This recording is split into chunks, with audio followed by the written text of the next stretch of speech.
Hii kesi ishakuwa ngumu. Rayvanny amekanusha kabisa madai ya kusema kwamba amezuia Mac Voice, msanii wake wa zamani, asipate akaunti zake za mitandao ya kijamii ikiwemo Instagram, lakini pia hata catalog ya muziki wake au hakimiliki ya muziki wake kipindi alipokuwa Next Level Music. Sasa Rayvanny amefunguka mengi sana hapa, na kwa mtu mwenye akili timamu utamuelewa. Kwanza kabisa amesema yeye kwanza hajui hata password ya account yoyote ya msanii wake, akiwemo Mac Voice ambaye sasa hivi ameshaondoka, na hata pia msanii wake aliyopo sasa hivi Kuslav. Sasa amezungumza mambo mengi sana na kusema kwamba yeye hana ugomvi kabisa na Mac Voice na anampenda sana. Tumsikilize hapa Rayvanny Vanny Boy. Endelee kumsupport kwenye ile njia ambayo anafanyaje anaenda.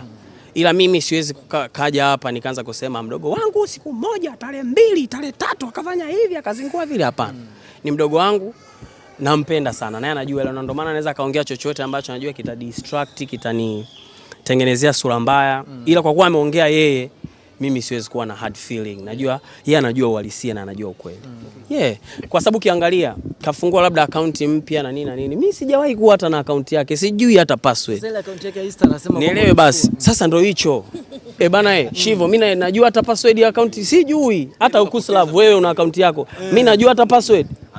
Sijui chochote. Kila kitu mtu anacho. Sasa vitu kama hivi sasa. Unaona vitu kama hivi.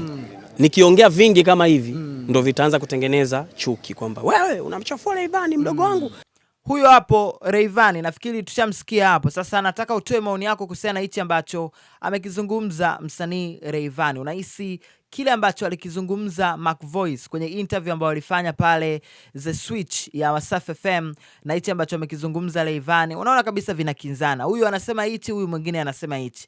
Tumuelewe nani? Wewe una maoni gani pia? Drop comment yako chini ya hii video. Mimi naitwa Bounce na sepa shikagi zangu.